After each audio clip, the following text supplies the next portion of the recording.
वह ईमानदारी के साथ अपने कर्तव्यों का निर्वहन करे। याद करना,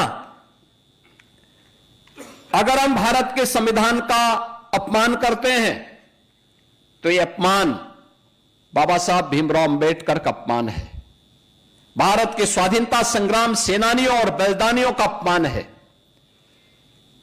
उन गरीबों का अपमान है जिन गरीबों ने भारत के संविधान की ताकत के बल पर अपना लोकतांत्रिक अधिकार पाया है। उस आधी आबादी का अपमान है जिस आधी आबादी को भारत के संविधान ने पहले आम चुनाव के अंदर ही मत देने का अधिकार प्रदान कर दिया था। दुनिया के अंदर ऐसा नहीं था। दुनिया के अंदर आधुनिक लोकतंत्र का उद्घोषणा करने वाले तमाम देशों में जब आप लोकतंत्र की बात करते हैं, मताधिकार की बात करते हैं, तो दुनिया के अंदर आधुनिक लोकतंत्रवादी उन्होंने अपने कुछ ही तबके को मत देने का अधिकार दिया था। दुनिया के तमाम बड़े देशों में जो आधुनिक लोकतंत्र पर अपना दावा करते हैं और उसका ठेकेदार बनकर के घूमते हैं, वे लोग अपने यहां आधी आबादी यानी महिलाओं को मत उन्होंने देने का अधिकार बहुत बाद में दिया। लेकिन भारत ने पहले दिन से ही हर वयस्क मतदाता को, अगर वह भारत का नागरिक है, किसी भी जाति का है, किसी भी क्षेत्र का है, किसी भी मत और मजहब को मानने वाला है, उसकी उपासना विधि कुछ भी है, अगर वह भारत का नागरिक है तो वयस्क मतदाता को मत देने का अधिकार भारत के संविधान ने भारत के प्रत्येक नागरिक को प्रदान किया। भारत के अंदर बिना भेदभाव के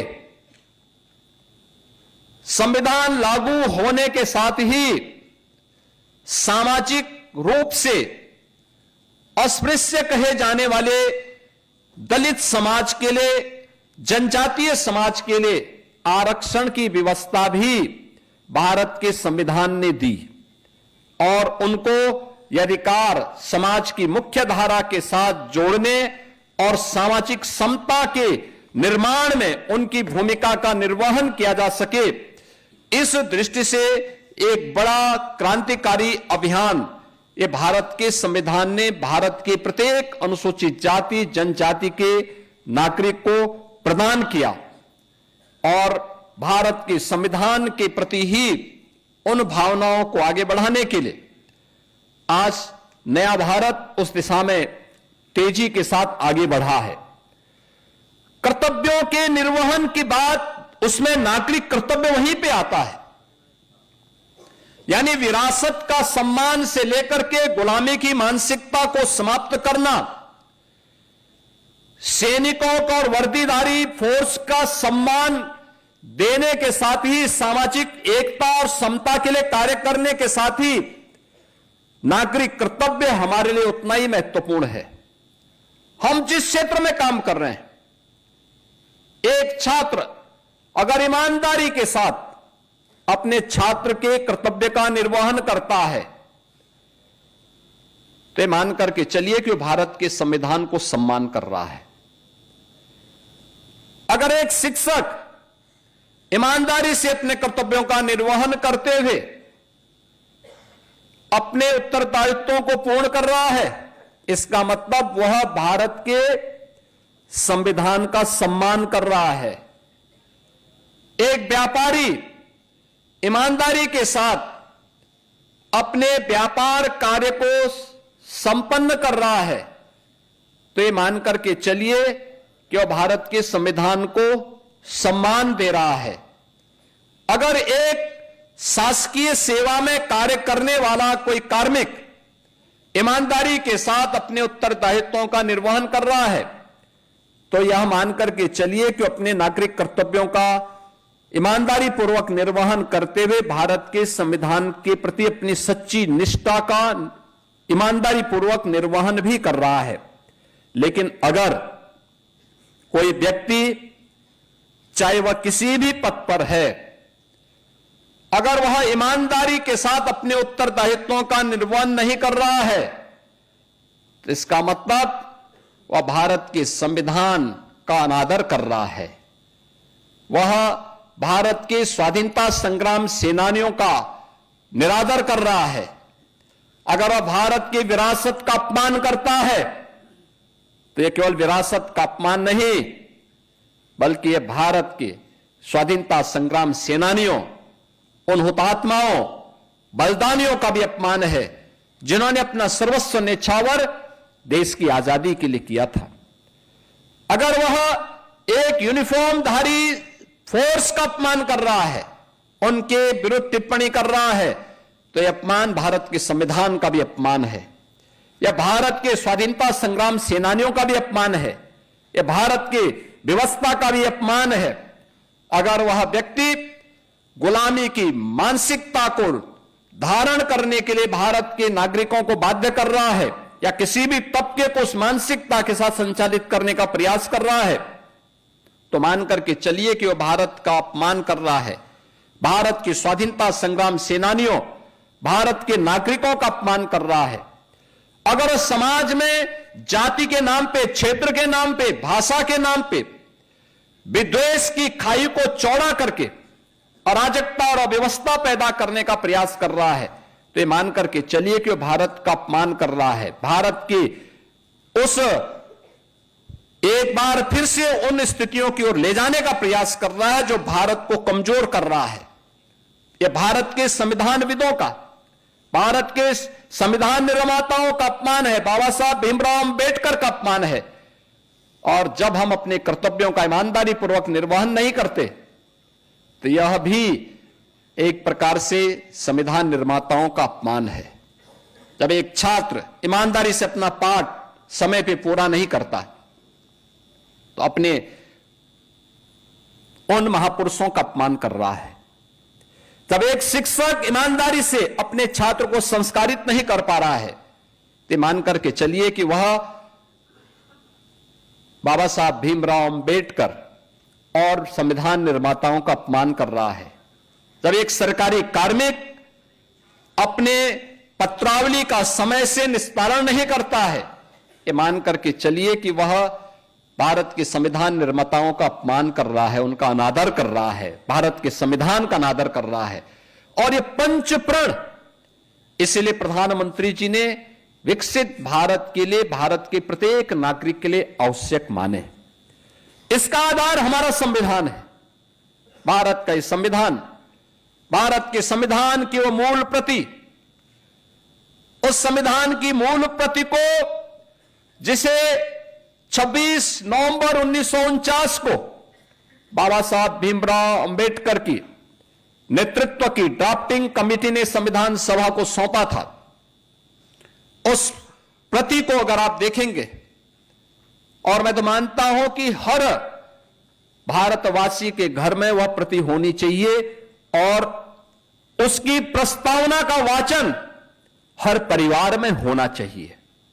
हो सकता है कि विस्तृत संविधान को हर व्यक्ति पढ़ ना पाए, उसके एक एक बंद और उपबंध के बारे में, धारा उपधारा के बारे में वह जानकारी न लेना चाहता हो, लेकिन हमें उसकी उस मूल प्रस्तावना के साथ साथ उसके भाव क्या हैं, आप देखेंगे भारत के मूल संविधान में पुष्पक विमान से अयोध्या के लिए भगवान श्री राम माता सीता के साथ आता हुआ चित्र भी उसमें लगा हुआ है।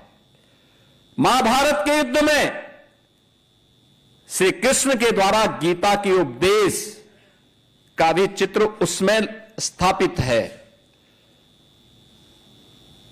महात्मा बुद्ध से लेकर के सम्राट अशोक और उन महान महापुरुषों के चित्रों को उसके माध्यम से देने का, भारत की इस विरासत के प्रति गौरव की अनुभूति करने का अवसर भी दिया गया है। ये सभी चीजें हमें बताती हैं कि भारत का संविधान हमें विरासत के प्रति सम्मान देने का भाव हमारे मन में व्यक्त करता, हमारे मन में इस प्रकार के भाव को पैदा करने का प्रयास कर रहा है। लेकिन हम आज भी उन चीजों से अपने आप को हटते, कहीं ना कहीं उससे विमुख होते हुए दिखाई देते हैं। और इसलिए आज का दिन हम सबके लिए अत्यंत महत्वपूर्ण है। और उसमें सारी बातों का निचोड़ एक बात में आता है, वह आता है अपने नागरिक कर्तव्य का ईमानदारी पूर्वक निर्वहन करना। और नागरिक कर्तव्यों के ईमानदारी पूर्वक निर्वहन की दिशा से केवल अधिकार की चर्चा न करें।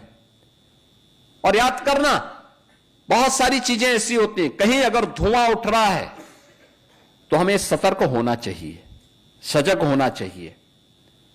सतर्क और सजग इस बात को लेकर होना चाहिए कि अगर पड़ोस में आग लगी है, हम सतर्क नहीं हैं, हम उसको बुझाने में योगदान नहीं दे रहे हैं, तो मान के चलिए कि देर सवेर हम भी उसकी चपेट में आएंगे।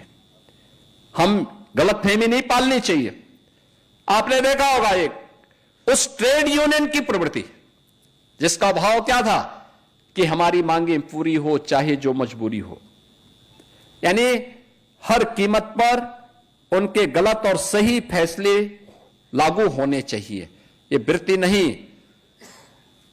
कार्य करो, काम का उचित दाम दो।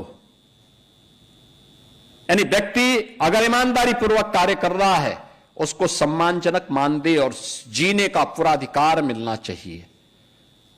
यही तो लगातार आज देश के अंदर प्रधानमंत्री मोदी जी के द्वारा, उनके नेतृत्व में डबल इंजन की सरकार के द्वारा जो प्रयास प्रारंभ किए गए हैं, उसी श्रृंखला का हिस्सा है।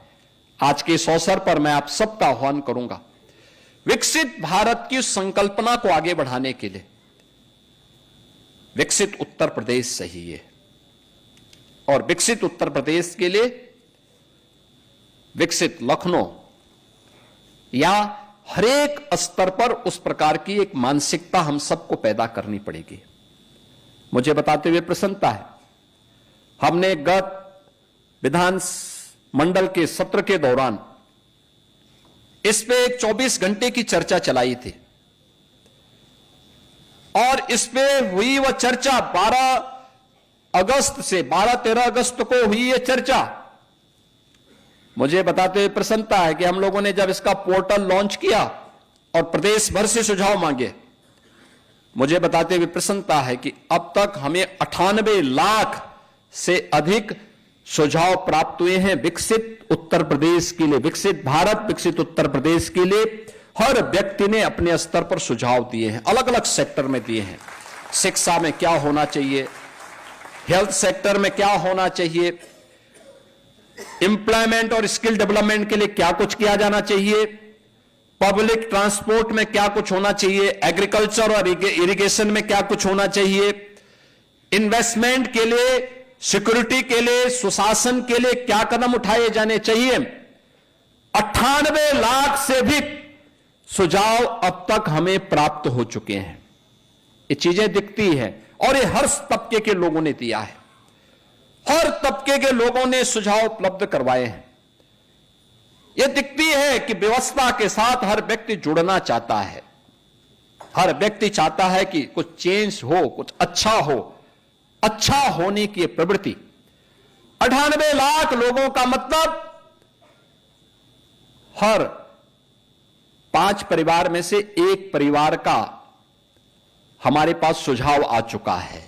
5 परिवार में से एक परिवार ने हमें सुझाव दे दिया है और यह प्रक्रिया आगे बढ़ेगी। इन सब में हम लोगों ने तय किया है, जैसे यहां पे संविधान दिवस के अवसर पर पिछले 1 वर्ष के अंदर अमृत महोत्सव वर्ष के अवसर पर, संविधान अंगीकार किए जाने के अमृत महोत्सव वर्ष पर हुई अलग अलग प्रतियोगिताओं में यहां पे कुछ छात्र छात्राओं को हमने मंच पे सम्मानित किया। ऐसे सरकार ने तय किया कि जो अच्छे सुझाव आए हैं उनकी हम 2 श्रेणियों में उसको हम ले रहे हैं, एक जनपद स्तर का और एक प्रदेश स्तर का। जनपद स्तर के हर जनपद में 3 और प्रदेश स्तर के जो 5 अच्छे सुझाव होंगे उन्हें हम इसी प्रकार के किसी समारोह में सम्मानित करने का कार्य करेंगे।